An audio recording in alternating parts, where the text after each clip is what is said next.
is my sister. Yes. She is my brother. He is my sister. She's my brother.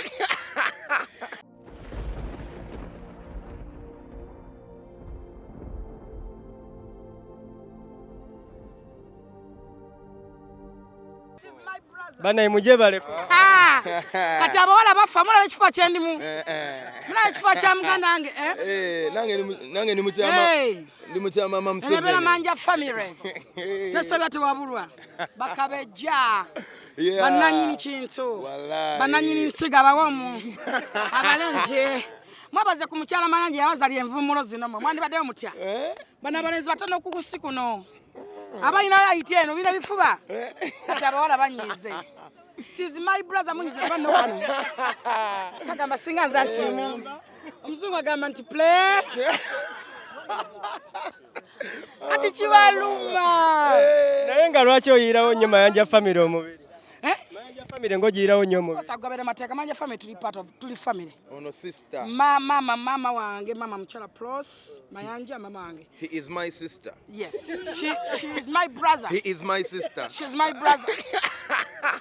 Mwami Mayanja tatafe. By the way, let me tell you something. Ng'ogyeko ebintu byensi yo kuba nti no twafuna obujja ku bantu abatusingako. Twandibadde tubeera appreciate eri Muzeeyi Mayanja ne Mayanja family. Lwansonga bonoonyereza family oba omwami alina ensigo nga ya Mayanja family sobola okubula nga tuze mu reality nti Muzeeyi Mayanja yavaamu abaana palasa abaana abamulyako abaana abalidde ku Mozo Radio right nakati bakyalya ku Mozo Radio ne Wizo abaana abalya ku Chameleone music industry no okusobola okustandinga n'okuyimirirawo era kinnuma nnyo nga mubuuza Chameleone akapya Chameleone tebamubuuza music Chameleone legend atalina kubuuzibwa luyimba so kyenjagala okwogera njagala tukiza bana Uganda tu appreciating abantu nga bakyali balamu mwandibadde mu appreciating Muzeeyi Mayanja kabere AK47 wakyaliwo abantu abali ku AK47 abayimbi bemulabye bonna abapya kati abazze balabidde ku bavubuka ba Chameleone nze nalaba Chameleone ono bamuyitanga Lizard nga talina na luyimba naye lw'amaanyi ga Chameleone Wizo twamumanya AK47 just yakola remix ya Bayuda nga hit Wizo yali hit Wizo yakola Mozo Radio tu appreciating abantu mwana tuogere ebyaddala tulemenga kudda mayumba kwerimba tuleme kudda mayumba kwenafuya abantu bangi tufunye social media TikTok ne tunafuya abantu abandi gasize gwanga laffe abantu abalisiza abantu ababezezaawo abantu nze njogeza reality njaganyo alien skin obulamu bwange bonna naye yali pass ya alien skin mwanda bade mu appreciating Palaso because yona yali ono n'okubeerawo wadde nga mwagala nkyogera nga Palaso waali that's why nze soka kuva mu Palaso because nakimanya wadde nga waliwo ekyaliwo naye yamumakinga kyekyamumakinga omukwano mugutwale mu kisenge omukwano tukuteke mu kisenge katukukuba abantu baguwulire so njagala obagamba ekigambo kimu tweyagale nze mbadde wano ku kisaawe kya ndaba kati abantu abadde bavuluga ekisaawe kino ng'essaawa zino bebaga tutegeerera essaawa zino buli project erimu ssente bagyefuze ekyo si kyekikulu sikyogeza nnugu nti oba kiki kubanga si buli kimu nti ngenda kukikola naye olaba omuntu abadde akuba ekisaawe abadde avuluga ng'avuluga omugagga misi kino ekisaawe kisinga kwa misi Kiggundu asaba mulimu ya banne webale nnyo eno legase mulowooza egenda kusiga mugamba agenda nayo omwana wa agenda nayo ekino kibadde mu ggwanga Uganda omuntu ng'akitaddewo gw'okutta essimu yo okuba oli ku TikTok oli kuso otta legase y'abantu otta future y'abantu abantu gye balyako twagala nga banna Uganda twagala eggwanga laffe tu appreciate nga baba bakoze wano tulinawo abantu abafunga basinga abalamu right now bakuta olimba la Mozo Radio ne bateekamu baba muyita batya grand opening ne kakuba ensi yonna bakuta AK47 ne bamuteekamu kyenjagala kabere Paulo Kafeero tu appreciate nga abantu nga balamu bintu bingi bituvuddeko ku maaso ne tutandika okwejjusa ne tutandika okuluma nga tukyasaba bagamba abantu ndi bannange wakinkolera wabeerawo ndiwo ku lulwo so that's why nze mbagamba nze njagala ku appreciate nga abantu nga bakyali balamu nze Paso yava mu America najja nakola olimba lange remix ne tukuba concert n'aba Freedom City olwa mukyakale nakati luvuga Evergreen telugenda kuvaako n'ayita omunajeria Keswich n'agamba njagala otukola remix manyi kyekitegeeza era nali ngenda abadde bangi bonna nga bali because of Palaso twogereko ne Palaso katonera Uncle Palaso ki ekigatte nnyo ne Full Figo kubanga akuwolereza bw'atyo n'obeera nga mwakola ne remix naye family kisookera ddala Full Figo tukuze nga tukulidde ffe mu ndongo kubanga tuli baana bato bano baali bamuyita big sister kubanga twabasanga nga bo balina opportunity ng'abantu batusenda tajja yimba tajja kola ki ate ye najja nagana nange sijja yimba nga Lizard tayimbye ekogana ayiwawo mbiri tambudde naye engato nfufu tugiriddeko ffenna tugenze tukubye tours ffenna kati nze natuuka mu tuwe yemu gye nakola ne full figure of course nga sistange nga mwagala nnyo full figure mpadde emirimu okuva we nadda mu America nenva ku management ensi nenkunyakunya full figure abaddewo nampa emirimu eyo nakola kinajjeewa ka full figure n'omulaba nti mukaali bw'aba akwagala omuntu akeera enkya nga tewamuyise n'asikyo kyameewo n'akufumbira lanchi yo n'agifumba n'ayoza ebintu mu mukwano yayagala abaana bange omukwano gwaffe gwali mungi nnyo naye ate ekyasinga ogusimbula ennyo nze mba ndi mukyalo eyo nga nkyayiga n'okuyimba bandi sibitegeera full figure n'alinnya stage. This one she's my brother. This one she's my sister. Olaba laavu yaffe eno tekutuuka tulina ebisenge byazimbibwabo bitasobola kuvaawo ebyawukana ku music. Yes, of course ebyawukana ku music ebyawukana ku kirala. Olaba linda katono mbadde nkyakumalirayo full figure yakuba stage ensi yonna neewuuma nange nentya nenzira ne mugamba olimba olwo lwamukyakale tulukole remix ne tulukola ne tukuba ensi neewuuma nga bwagane ne tukola zikoncert tukagana ekirala mukyala wa mukisa full figure buli amwekwatako afuna ku ssente alaba ku ssente ate ayagaliza walaali byonna bibaawo naye waki byebyo bingatta naye ekyo kimaze ekirala paasi kyayerabidde mpozo bagamba ffe twali bakulu nga bapaasi bato kati nga tugenda mu tours ne bakamiliyoni kati kamili nga wegamba nti Wizo teyalina na luyimba naye nga just erinnya hit nga erinnya obunya ti muganda wa kamiliyoni kati bambi bote balinga tebamanyi safari nga tebamanyi tulyawo emmere tugenda kukola ki kati nga nze mbuza abaana baganda ba kamiliyoni bali abato baliwa abaana tebanalya mmere something like that nga bwe bagamba nti ku King Sir era ne Chris Evans nze tewali story gye nyumya nga pretendinga oba nga noonya sympathies oba akanzikira ku mami wange ono awampa show ezineze Masaka ku beach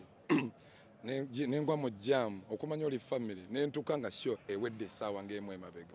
nemusanga ku ghetto manyi kyeyangamba Wizo gole muganda wange kwata balanso itamuddeeka tukanga yani ngambye toyimbye era nenkwambusa ezo zizo gendeka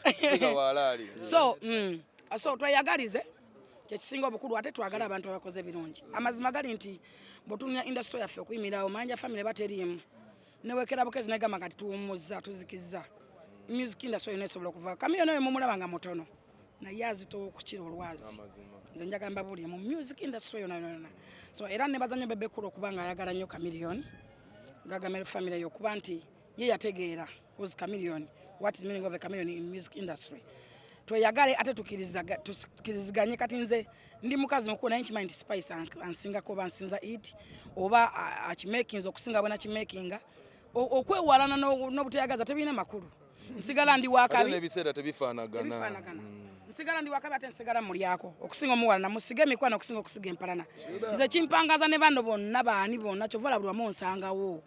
nsiga emikwano okusinga empalana nze nwanagana nwanisa nwanagana nze olutalo olugula ku family yange musambaganyi ndi musambaganyi Wizo naina concert amateeka ago mateeka okuwagira Uncle Wizo all is God tobuuza na kirala ekyo kiwedde all is God nada ne watunayimba tutya mukize mugane tewali music agenda kuddawo ngo wa good life that is one era kamyo ne musabe nyimba empate wali music agenda kudda kamyo ne gwe yakuba bamamba jabina ba mambo bado tasobola kudda beikali mukize mugane esawale tota wana kubuza nga kamyo mba kapya kaliwa chicha atayimbyeko kamyo ni yenga kamyo n'omuntu kamyo ni is a million man obukadde bwabalema n'okumalawo banonooza obupya so chameleon olabako mulabe bwoti just chameleon as a chameleon kuba kati n'oteekawo abalina hits right now kyoba music yagwata kyanyuma manga ba chameleon batunuulira music kati njagala ondetereyo limba olupya lumu tulete ne Jamila gwe kyoba ogamba kati tukwate good life lwaki onnumi olete n'olupya lwobala Wizo ayimbe ki agenda yimba ki Wizo ayimbe ki Wizo agenda kuyimba ki atayimba mukingambe lwaki kiri bwe kityo okubeera nti music wedda tekyasobola kukolebwa n'awooma ng'owakati anti kati music abatamanyi music bayingira industry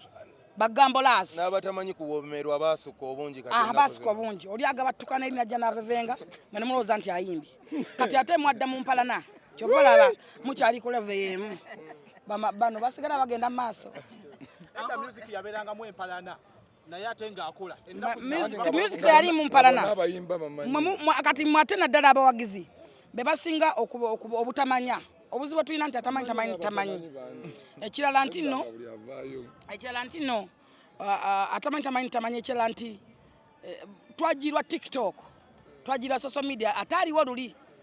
kati abayimbi ba tiktok nabo bayita bayimbi tomanyi na promotinga luyimba no ani ati kati nze nkunyonyodde nti abayimbi ba tiktok atamanyi omuzungu agamba you don't know yes omuzungu agamba nti katono nnyo madam Fullfigure munoonya ntalo naye madam Fullfigure tukulabanga gwe ne Mayanja family ndowooza mulinganga majangwa na Nakirijja kyokka ate nga mufangoni gwe mama fangoni obeerawo otya okubeera ng'obalansinga omukwano gwo ne Palaso ate n'omukwano gwa side eringa nagwo ogubalansinga omusaayi gusinga amazzi omusaayi gukola ki blood is better than water nsigala ndi Mayanja family ensi ne bwekyuka netunula eno omwezi negukyuka nga guva eno nsigala ndi Mayanja family that's why olaba nti Wizo agenda ku Fangoni because mukwano gwe no matter what mumwaga tuteeka mu mpalana kubeeraawo kubanga mwe mubala mu bikola mwe abalina bu YouTube channels twajjula bu YouTube channels mufuna likes nolowooza nti nno ogenda kutalegasa ya Wizo kuba akyamye wani akyamye wa Fangoni gwe noyaga okuliyetingewo empana ate mulina obunafu mu bwongo naddala ba YouTube channels n'abaana ba TikTok gw'olaba olutalo lwa Wizo oyaga uteekemu Palaso olwa Palaso oteekemu Chameleone ye Chameleone that's why yajja yekka Wizo ye Wizo kyovala yafuluma omu mu lubuto lwa mama we ne Palaso ye Palaso kati mumukwata beef ezitalina n'amakulu ne muzigeza nti Wizo akyamye ewani emitwe gino kwegamba tulina obuzibu nabagamba nti omuzungu agamba madam Fangoni mama Fangoni subire nti nga lumu waneno kwa Miss Kigundu Playground ogenda kubeera ngo performinga ne Palaso remix gye mwako of course era ate twebazanya yakoze entertainment music program Bush yakute Mayanja family not selectinga mwenaba Mayanja family trife big fe tugenda okubanga tugulawo Mayanja family Wizo manizo yakuba singa saba agamba all is God wakuba noyimba latoka ebintu byenkugamba bibuusa maaso ntyo ne jjajja wakyakanyumirwa simanyi bebi gyendi ku kyoto mulaba mu stadium olusi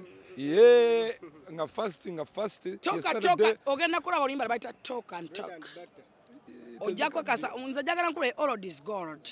ne bwonoyimba otya ne bwonabagambe waliwo abayimbi abayimba ennyimba ne zitamalako yadde wiiki bbiri n'ekitundu nnaku 3 negwe nkukubira akayimba toka nga bread and butter obudde ne jjajja wakyakanyumirwa kyova olaba nti concert ya Wizo egenda kujjula nga newankubadde yagitegese nenga bajjawo tebajjaawo naye tuyinza okukola Saturday ne Friday maybe tujja kusinzira mu nteekateeka zina bazitambudde naye okusinza ku bawagizi ba radio and Wizo tebajjaawo kate bw'oyogera ku Wizo and radio oba oyogedde ku Mayanja family bw'oyogera ku Mayanja family oba oyogedde ku Shiba oba oyogedde ku Spice bw'oyogera ku Wizo oyogera ku music industry big size bebe ku